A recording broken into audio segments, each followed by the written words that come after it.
आप सभी के हृदय में विराजमान परमात्मा को मेरी राम राम। कल सुग्रीव ने प्रभु श्री राम से बहुत वादे किए। कितनी कितनी बार उसने कहा कि प्रभु मैं सीता जी की खोज करूंगा, दिन रात एक कर दूंगा, ये सुख संपत्ति परिवार सब छोड़कर मैं आपके चरणों में लग जाऊंगा। निश्चित ही इस समय उसके भीतर वैराग्य का ज्वार आया हुआ है और जिसके चलते वह बड़ी बड़ी बातें कर रहा है। उसे अपना काम सधवाना है प्रभु श्री राम से, क्योंकि इस बात को वह बहुत अच्छी तरह से समझ चुका है कि यदि बाली को कोई मार सकता है तो वे केवल प्रभु श्री राम हैं।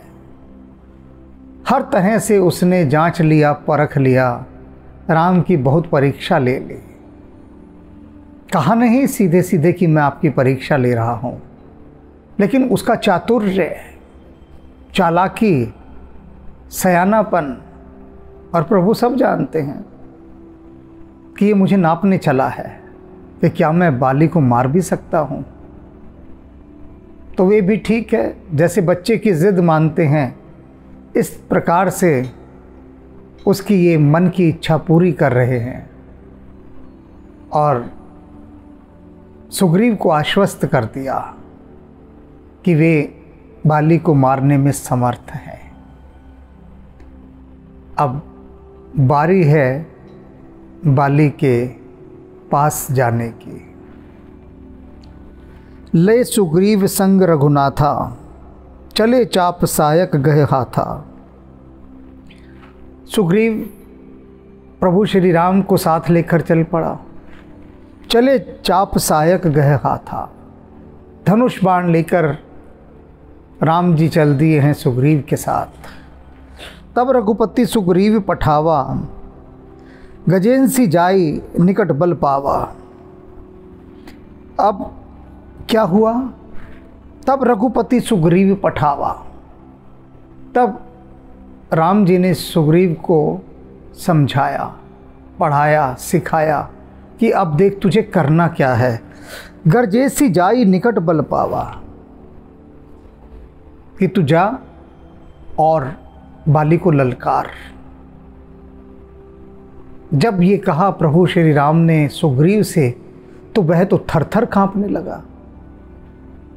उसने कहा लेकिन ऐसी बात तो हुई नहीं थी कि मैं बाली से जाकर लड़ूंगा। आपने कहा था मैं बाली को मार दूंगा और आप मुझे भेज रहे हैं।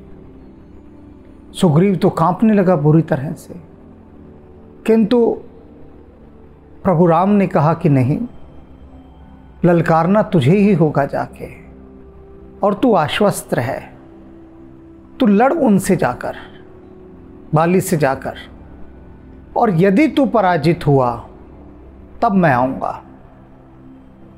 पहले नहीं। अब यहां राम जी की दूरदर्शिता देखिए। यदि बाली को मारना होता तो स्वयं प्रभु राम जाके बाली को मार आते, लेकिन नहीं, उन्होंने सुग्रीव को ही क्यों भेजा कि तू जा और ललकार।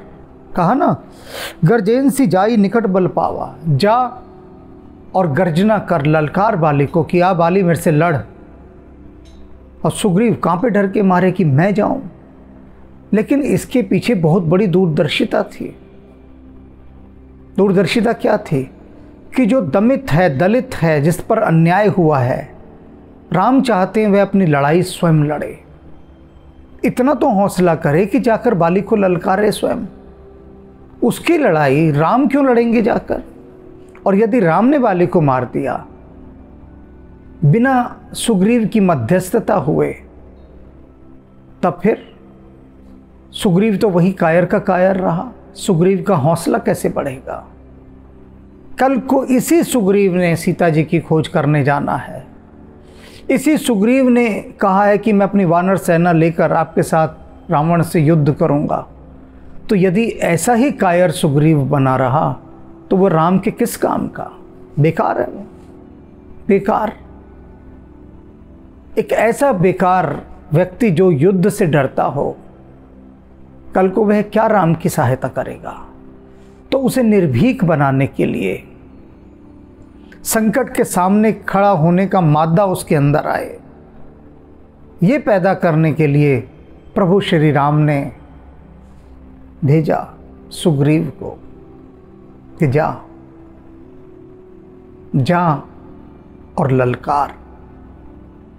प्रभु श्री राम का बल पाकर सुग्रीव को हिम्मत आ गई। वह गया और उसने जाकर बाली को ललकारा। अब बाली को ललकारना कोई साधारण घटना नहीं थी। उस समय के अच्छे अच्छे योद्धा, अच्छे से अच्छे योद्धा बाली के आगे सिर झुका देते थे। किसी में साहस नहीं हुआ बाली को चुनौती देने का। मायावी ने यह दुस्साहस किया, मारा गया। अपने भाई का प्रतिशोध लेने के लिए दुंदुभी आया। दुंदुभी ने बाली को ललकारा और दुंदुभी की ऐसी नृशंस हत्या बाली ने की कि उसको एक इबरत का निशान बनाकर छोड़ दिया। उसकी अस्थियां वहीं रही, कोई उठा नहीं सका, ये दिखाने के लिए कि देखो जो बाली से लड़ने आएगा उसका क्या अंत होगा, क्या हश्र होगा, देख लो। और दुंदुभी की अस्थियां वहीं रही। बड़े बड़े महायोद्धा दुंदुभी की अस्थियों को देखकर ही सहम जाते थे। और रावण, एक समय रावण भी आया था बाली से लड़ने और बाली ने रावण को पराजित कर दिया। रावण बहुत सयाना, बहुत कूटनीतिज्ञ, और उसने बाली से मित्रता कर ली, शत्रुता नहीं रखी।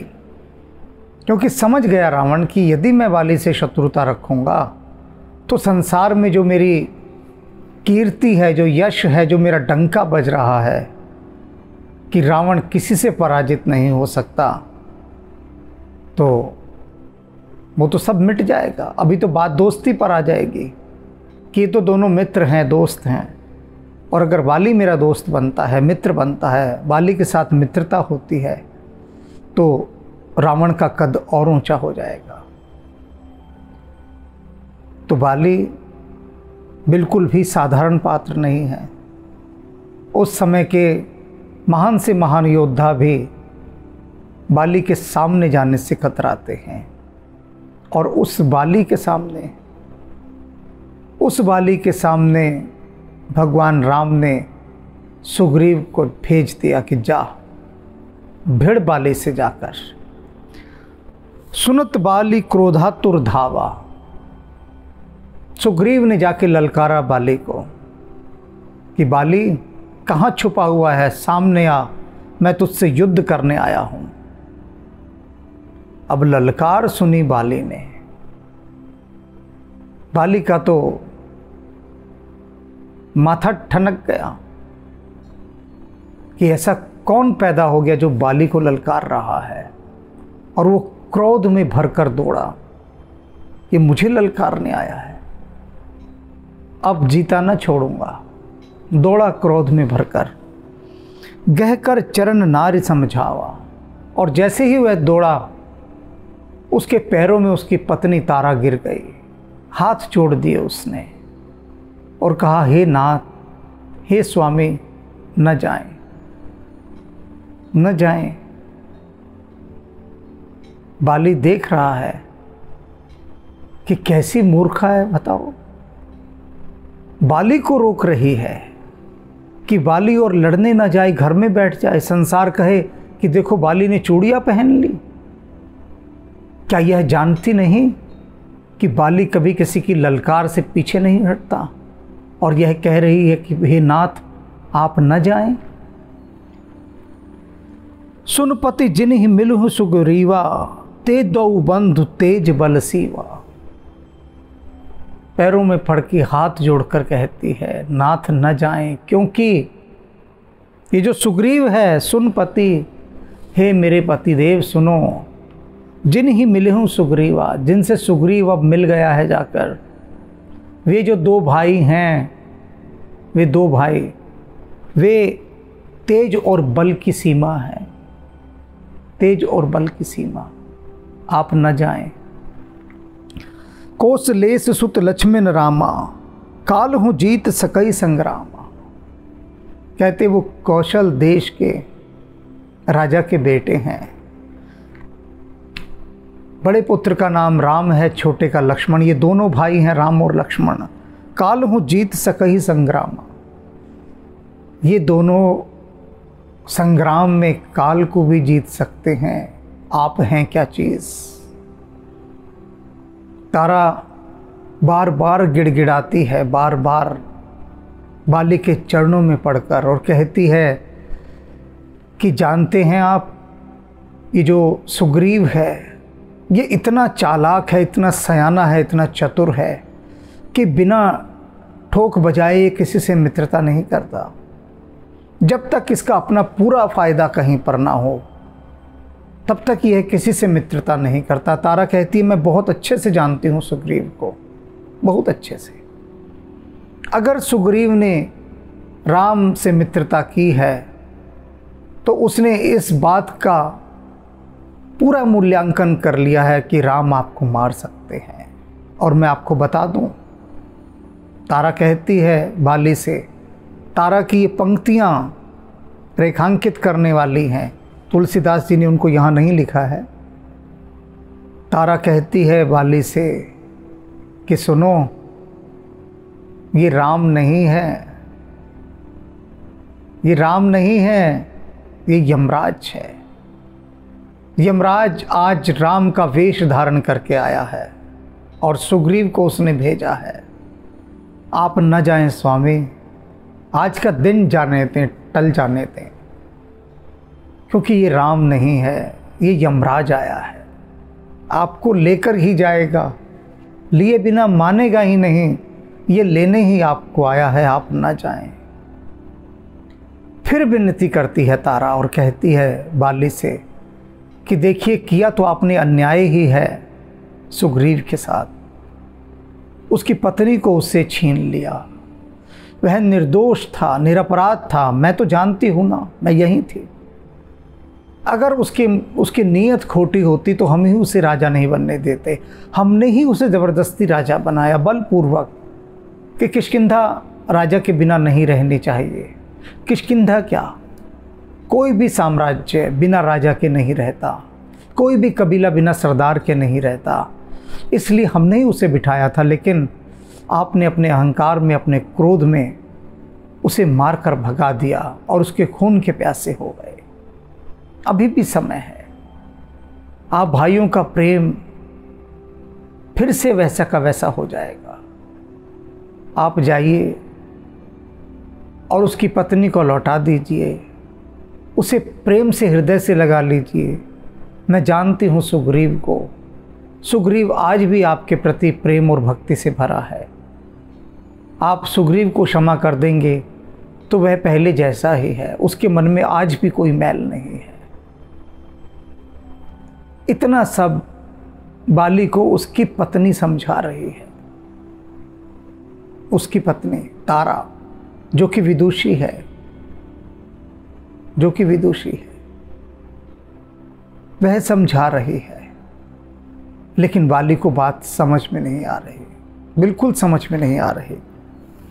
कह बाली सुन भीर प्रिय समदर्शी रघुनाथ। बाली अपना तर्क देता है, कहता है वो डरपोक मेरी प्यारी, मेरी प्यारी प्यारी डरपोक पत्नी, क्या बात कह रही है। तो जिस राम की बात कह रही है मैं जानता हूँ उसे, जानता हूँ, वह समदर्शी है, सबको समान दृष्टि से देखता है, वह मुझे नहीं मारेगा। उसका मेरा कोई बैर ही नहीं है तो मुझे क्यों मारेगा राम। और तू डर रही है कि राम बल और तेज की सीमा है, आपको मार डालेंगे। नहीं, राम समदर्शी हैं, समान दृष्टि से देखते हैं, नहीं मारेंगे। जो कदाची मोहि मारही तो पुन होऊ सनाथ। और कदाचित यदि उन्होंने मुझे मार भी दिया, अव्वल तो मारेंगे नहीं, और यदि मार भी दिया तो मैं सनाथ हो जाऊंगा, अर्थात परम पद का अधिकारी हो जाऊंगा, मुझे मोक्ष मिल जाएगा अगर उन्होंने मुझे मार दिया तो। अभी बहुत बातें यहाँ पर बहुत सूक्ष्म होंगी, उन्हें समझना होगा, क्योंकि प्रसंग अति संवेदनशील है, चर्चित प्रसंग है, ये विवादास्पद प्रसंग है।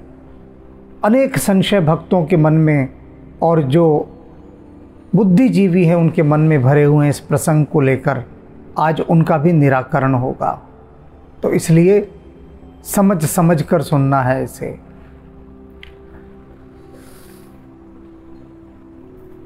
कह बाली सुन भीरु प्रिय समदर्शी रघुनाथ, जो कदाचित मोहि मारी है तौ पुनि हो सनात। अस कह चला महाअभिमानी, ऐसा कहकर वो महाअभिमानी बाली चल दिया। अभिमानी भी नहीं है, तुलसीदास जी ने उसके लिए महाअभिमानी शब्द का उपयोग किया है। साधारण नहीं है वो महाअभिमानी। महाअभिमानी कौन होता है? जो किसी की सुनता ही नहीं। कुछ कह लो, कितने हित की बात कह लो, दोनों की पक्की यारी, पक्की मित्रता, बाली की और रावण की मित्रता पक्की एक जैसे स्वभावों के व्यक्तियों में ही होती है, जिनका एक जैसा स्वभाव। बिल्कुल बाली के समान रावण भी हठी, महाहठी, अहंकारी, हद दर्जे का जिद्दी, और ऐसा ही जिद्दी ये बाली। तो दोनों की दोस्ती निभती है ना, दोनों महाअहंकारी, दोनों के दोनों महाहठी, जो किसी के सुनते ही नहीं, कोई कुछ कहता रहे, उनका अहंकार जो कहेगा वो अपने अहंकार के सुनेंगे बस। अब तारा जिसकी गणना संसार की सबसे पवित्र स्त्रियों में होती है, 5 प्रातः वंदनीय जो कही गई हैं उनमें से तारा भी एक है। 5 स्त्रियां बताई गई हैं जिनकी प्रातःकाल पूजा होनी चाहिए। तारा जिनमें एक है, वह तारा, वह बाली को समझा रही है, लेकिन समझ नहीं आ रही बात। अपनी ही हितैषी पत्नी की बात समझ में नहीं आ रही, अपनी ही पत्नी की। अस कही चला महाअभिमानी, तृण समान सुग्रीव ही जाने। सुग्रीव को तो वह तिनके के समान जानता था, तृण समान जानता था कि सुग्रीव बहुत कोमल हृदय का है। कोई ऐसा नहीं है कि बहुत कठोर हृदय हो, वह लड़ाका हो, वीर हो, योद्धा हो, ऐसा नहीं है। कोमल हृदय का है। शरीर भी उसका ऐसा नहीं है कि जो योद्धाओं वाला हो, तिनके के समान है, एक ही झटके में काम तमाम कर दूंगा। और बाली कर भी देता, क्योंकि बाली के आगे सुग्रीव की कोई बिसात नहीं।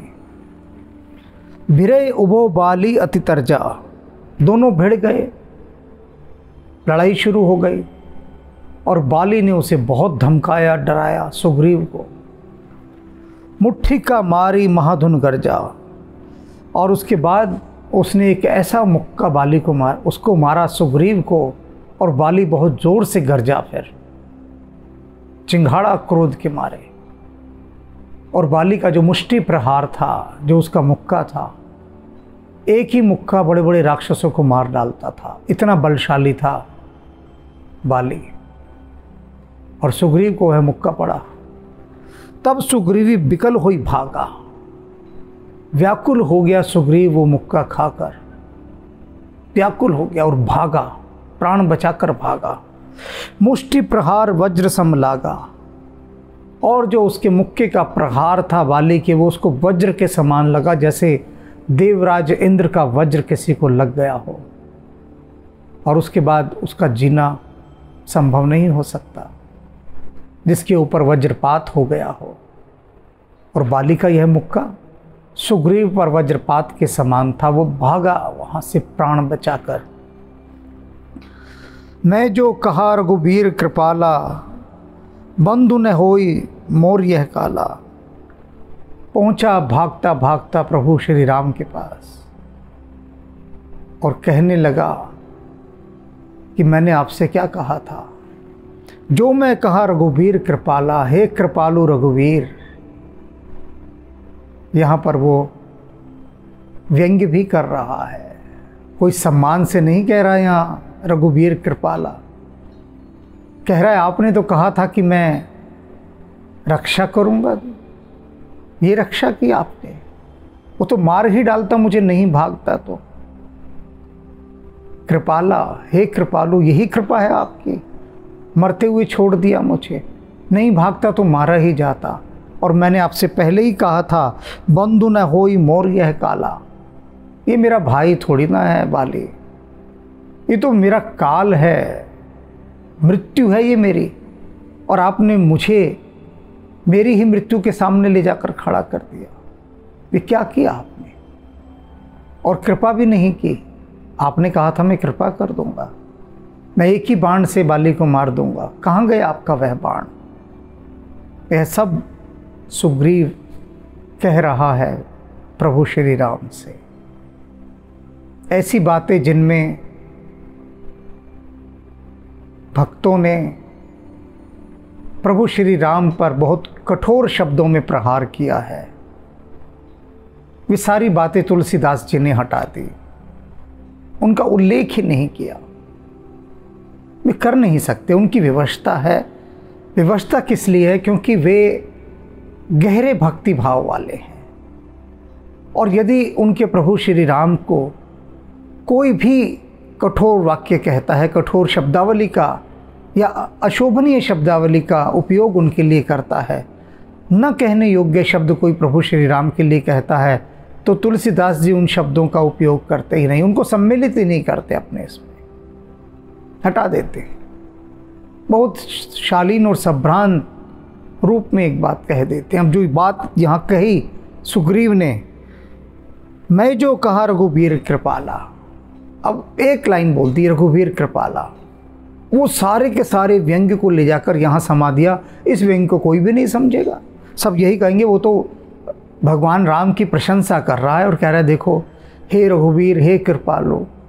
यहाँ प्रशंसा नहीं कर रहा, बिल्कुल नहीं कर रहा, ऐसा व्यंग्य कर रहा है। इस व्यंग्य की पूरी व्याख्या रामबाण आध्यात्मिक उपन्यास में है। मैं इसीलिए कहता हूँ कि समानांतर दोनों प्रसंगों को पढ़िए। वहाँ सुग्रीव प्रभु श्री राम से जिस ढंग से बात करता है, जिस बुरे तरीके से वो बात कर रहा है वहाँ प्रभु श्री राम से, हनुमान जी को उसे देखकर ही वट चढ़ गया। बहुत गुस्सा आ रहा है हनुमान जी को कि ये तरीका है सुग्रीव का बात करने का। और हनुमान बिल्कुल प्रसन्न नहीं है सुग्रीव के इस व्यवहार से, और वो बहुत धिक्कारते हैं फिर सुग्रीव को, बहुत धिक्कारते हैं, आड़े हाथों लेते हैं सुग्रीव को। सुग्रीव संदेहग्रस्त चित्त वाला, हनुमान जो कि सुग्रीव के परम मित्र हैं, मंत्री हैं, फिर भी वे सुग्रीव को ऐसा आड़े हाथों लेते हैं, ऐसा सुनाते हैं। लेकिन सुग्रीव वो डरा हुआ बराबर संदेह कर रहा है प्रभु श्री राम पर। मैं जो कहा रघुबीर कृपाला, बंधु न होई मोर यह काला। तब प्रभु श्री राम कहते हैं सुनो, ठहरो, मेरी बात सुनो। तुम कह रहे हो ना मैंने तुम्हारी रक्षा क्यों नहीं की, सुनो पहले। एक रूप तुम भ्राता दो, दोनों भाई तुम एक जैसे, एक ही जैसे। अब मुझे क्या पता था तुम इतने एक जैसे होगे, क्या तुमने बताया मुझे ये बात? मैं तो स्वप्न में भी नहीं सोच सकता था कि तुम दोनों की रूपाकृतियाँ इतनी मिलती हैं कि मैं ही भ्रमित हो जाऊंगा, और भूल चूक से मैं बाण चला देता और तुम्हें लग जाता तो संसार क्या कहता? संसार तो बड़ा चतुर है ऐसे अवसरों का लाभ उठाने के लिए, संसार ये कहता कि भाई रामचंद्र जी को तो बाली ने ही भेजा था और बाली से ही इनकी कोई बातचीत हो गई थी और इन्होंने इस तरह से आकर पूरी प्लानिंग बनाकर जो है सुग्रीव को मारा। क्योंकि कहने वालों की जो कुबुद्धि है वो फिर कहाँ कहाँ दौड़ती है। तो उस समय प्रभु यही कहते हैं कि बता, अगर मैं बाण चला देता और भूल चूक से तुझे लग जाता, तब जो मेरा मैत्री का वचन था उस पर कितनी भारी आंच आ जाती, कितनी भारी। इसलिए मैंने बाण नहीं चलाया। दोनों एक जैसे हो। ते ही भ्रम ते नहीं मार हूं सो, इसी भ्रम के कारण मैंने उसे नहीं मारा। ये बहुत बड़ा भ्रम था। कर परसा सुग्रीव शरीरा, और उन्होंने सुग्रीव के शरीर का स्पर्श किया। मार खाकर आया था, पूरा शरीर दुख रहा था, अंग प्रत्यंग करा रहा था। प्रभु ने अपना हाथ रखा, तन भा कुलिस गई सब पीरा, और उनके हाथ रखते ही सुग्रीव का शरीर कठोर हो गया और उसकी सारी पीड़ा चली गई। अब इन सारी पंक्तियों का अर्थ ये मत समझ लीजिएगा कि उसका शरीर पत्थर जैसा कठोर हो गया। अर्थात क्या, फिर से प्रभु ने उसमें आत्मविश्वास फूंक दिया। फिर से निराश, हताश, दुखी हो गया था, उसमें फिर से उत्साह का संचार कर दिया और उसकी सब पीड़ा भी चली गई। पीड़ा कौन सी? वो जो शिकायतें राम से कर रहा है, जो बार बार उनको कह रहा है कि आपने मुझे धोखा दिया, आपने दोस्ती का फर्ज नहीं निभाया, मित्रता नहीं निभाई, मेरे साथ विश्वासघात किया। यही बोल रहा था वो सब, जो तुलसीदास जी सब हटा दिया, वो सब बाईपास कर दिया। नहीं कह सकते तुलसीदास जी, बिल्कुल नहीं कह सकते। उनकी स्थिति नहीं है कहने की, क्योंकि वो भाव दशा नहीं है। अब क्या होता है सुनिए। मेली कंठ सुमन कई माला, राम जी ने उसके गले में एक गज पुष्पी माला पहना दी सुग्रीव के कंठ में, किले ये पहन, अब जा पठवा पुनि बल देई विशाला। फिर से उसे पढ़ाकर भेजा कि जा, अब मैंने तेरी पहचान कर दी है, तुझे ये माला पहना दी, अब मुझे कोई भ्रम नहीं होगा। फिर से लड़ जाके पुनि नाना विधि गई लड़ाई, फिर से गया और नाना विध भई लड़ाई। अनेक प्रकार से युद्धों के पैतरों से उनकी लड़ाई होती रही बहुत देर तक। अब की बार सुग्रीव ज़्यादा देर टिका रहा। पहली बार तो एक मुक्का खाकर ही भाग आया था ना। अब राम जी उसका प्रशिक्षण दिलवा रहे हैं सीधा बाली से, कि जो बाली से भिड़ जाएगा, उनका वह मित्र जो युद्ध में, आने वाले युद्ध में उनका सहायक बनने जा रहा है, उसे वे कायर नहीं रहने दे सकते।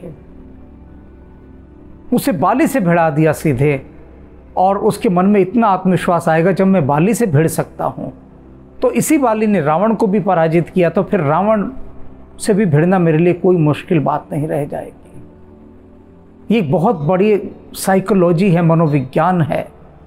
राम व्यक्ति की आत्मा पर काम करते हैं, उसके मन पर काम करते हैं, चेतना पर काम करते हैं। इसलिए फिर से भेजा उन्होंने कि जा अब लड़, लेकिन लड़ेगा तू ही। अन्याय तेरे साथ हुआ है, अत्याचार तुझ पर किया गया है, तो तुझे आगे आना होगा। मैं तेरे पीछे खड़ा हूं, लड़ना तो तुझे ही होगा। अपने अन्याय का प्रतिकार तुझे ही करना होगा। पुनि नाना विध भई लड़ाई, बिटप ओट देखई रघुराई।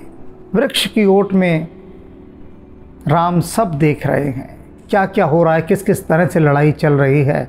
सब उठा पटक कर रहे हैं, मार रहे हैं एक दूसरे को। इतनी देर सुग्रीव टिका हुआ है, ये बहुत बड़ी बात है। बहु छल बल सुग्रीव कर हिये हारा भय मान। बहुत देर तक सुग्रीव छल बल करता हुआ, छल बल माने कि द्वंद्व युद्ध के जो पैंतरे होते हैं, दाव पेच होते हैं, जितने द्वंद्व युद्ध के दाव पेच थे सब उसने आजमा लिए। सुग्रीव ने लड़ता रहा, आखिर कब तक अपनाता, क्योंकि बाली के सामने उसका टिकना संभव था ही नहीं। कहाँ तक टिक पाता, और नहीं टिक पाया। उसे लगा कि अब मेरे बस का नहीं है, अब मैं सारे दाव पेच खेल चुका, अब मेरे पास कुछ नहीं बचा, और ये बाली अभी तक पराजित नहीं हुआ। कर ही ये हारा भय मान, और उसके बाद वो दिल से हार गया, भयभीत हो गया। बाली का भय फिर उसके हृदय में आ विराजा। मान चुका कि मैं बाली को नहीं मार सकता, हार गया, डर गया। मारा बाली राम तब हृदय माज सरतान, और जैसे ही वो हार गया मन से, वैसे ही बाली ने उस पर प्रहार करना चाहा। और वो प्रहार ऐसा था कि यदि बाली कर देता तो सुग्रीव मारा जाता। बाली का प्रहार हो इससे पहले ही राम ने धनुष पे बाण चढ़ाया और छोड़ दिया, और वो बाण बाली के हृदय पर जाकर लगा। क्योंकि यदि नहीं मारते तो बाली सुग्रीव को मार डालता, और सुग्रीव को मार देता तो फिर प्रभु ने जो वचन दिया था कि मेरी वाणी कभी झूठी सिद्ध नहीं होती, उसका क्या होता वचन का। बाली को प्रभु ने तीर मार दिया। परा बिकल महिसर के लागे, और वो जैसे ही तीर लगा उसके हृदय पे जाके वो भूमि पर गिर गया। बाली तड़पने लगा। पुनः उठ बैठ देख प्रभु आगे। उसने देखा कि तीर मारने वाले प्रभु श्री राम हैं। उठ के बैठ गया। तीर लगा हुआ था, लेकिन देखा कि प्रभु आ रहे हैं सामने से, तो उठकर बैठ गया। श्याम गात सिर जटा बनाए, देखा श्याम शरीर हैं, सिर पर जटा बनाई हुई है। और उन नयन सर चाप चढ़ाए, आंखें लाल हैं उनकी जैसे कि लाल कमल हो, और धनुष बाण लिए आ रहे हैं। धनुष पर बाण चढ़ाया हुआ है और उसी की ओर आ रहे हैं। पुनि पुनि चितई चरण चित चिन्हा, बार बार वो उनके चरणों की ओर देख रहा है। चित्त दीना, अपना हृदय प्रभु के चरणों पर ही लगाया हुआ है उसने। सुफल जन्म माना प्रभु चीना, प्रभु चीना, प्रभु को पहचान कर अपने जन्म को सफल माना उसने, कि मेरा सौभाग्य है कि मैं प्रभु के हाथों मारा जा रहा हूं।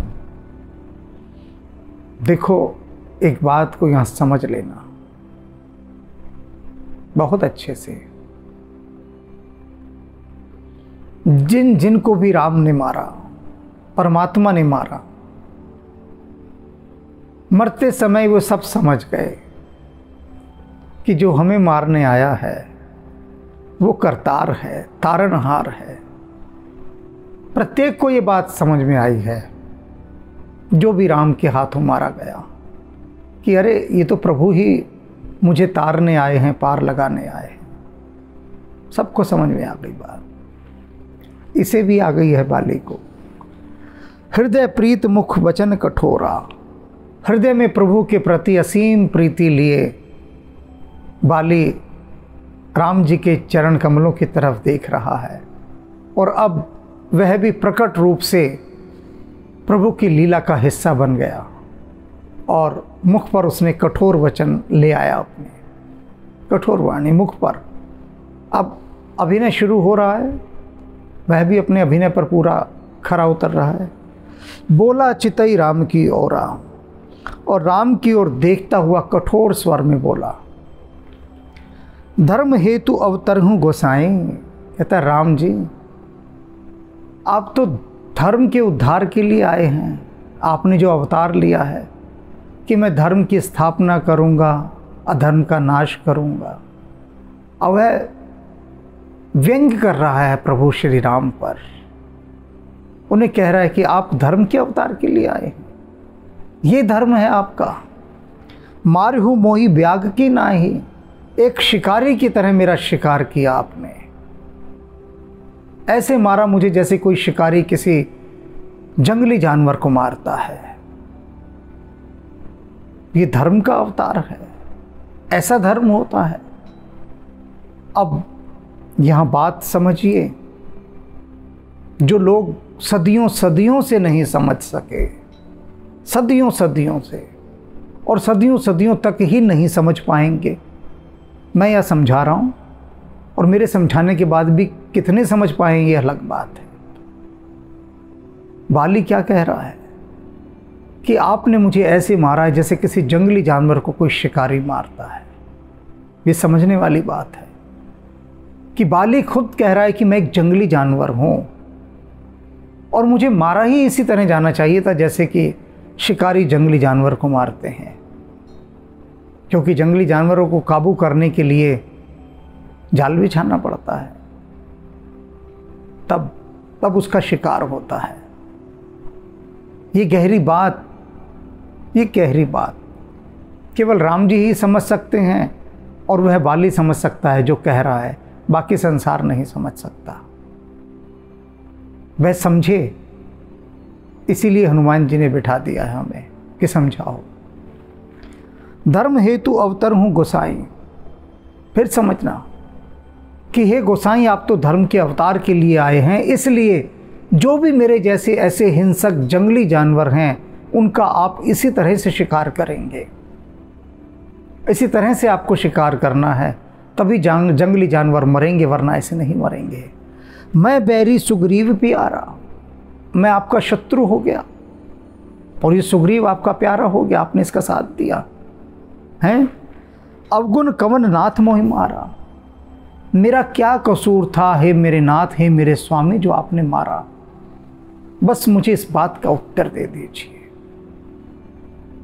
अंतिम समय में राम पूछते हैं बाली से,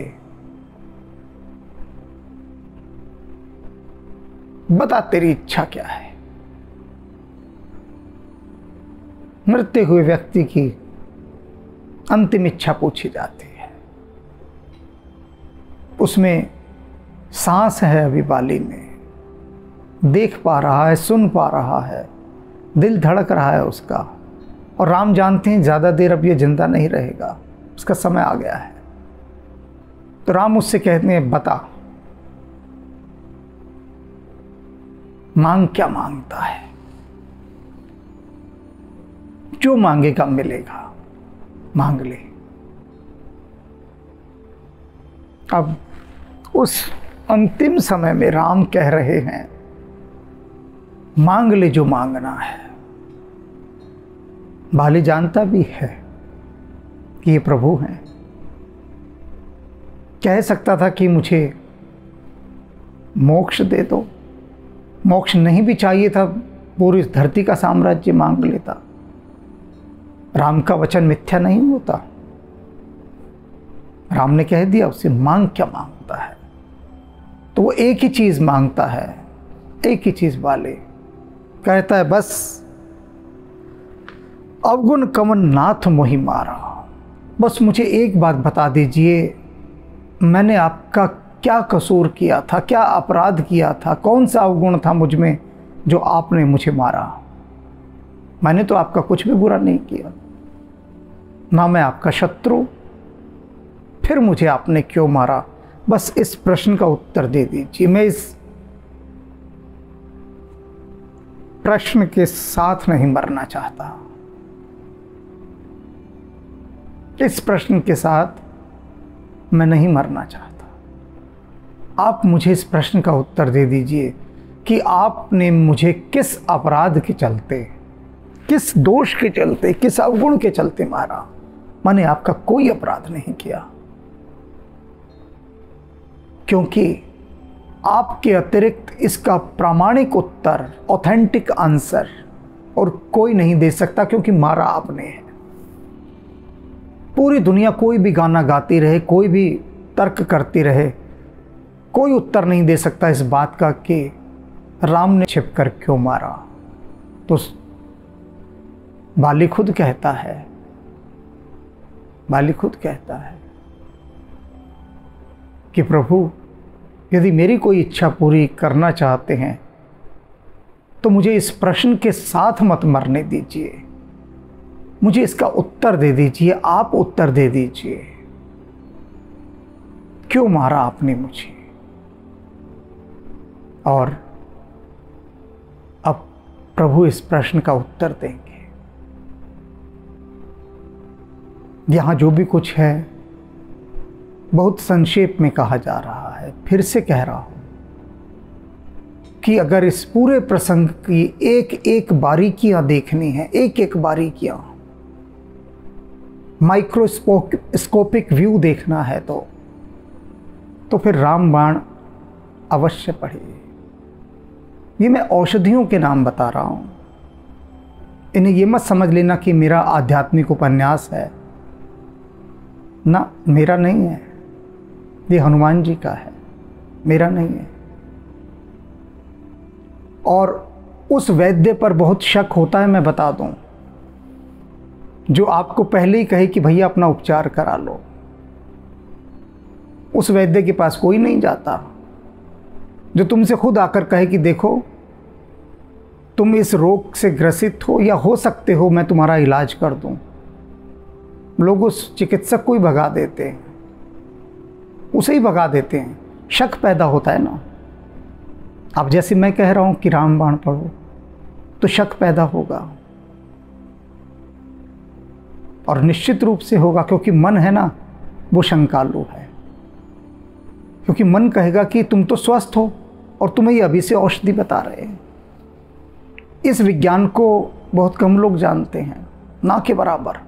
अब वैज्ञानिक इस खोज में लगे हुए हैं कि जब आदमी रोगग्रस्त हो जाता है ना, बीमार होता है, तब तो डॉक्टरों के आगे जाएगा, नाक रगड़ेगा, माथा रगड़ेगा, पैर रगड़ेगा, उनके दरवाज़ों पर घंटों घंटों पड़ा रहेगा, कई कई दिन पड़ा रहता है।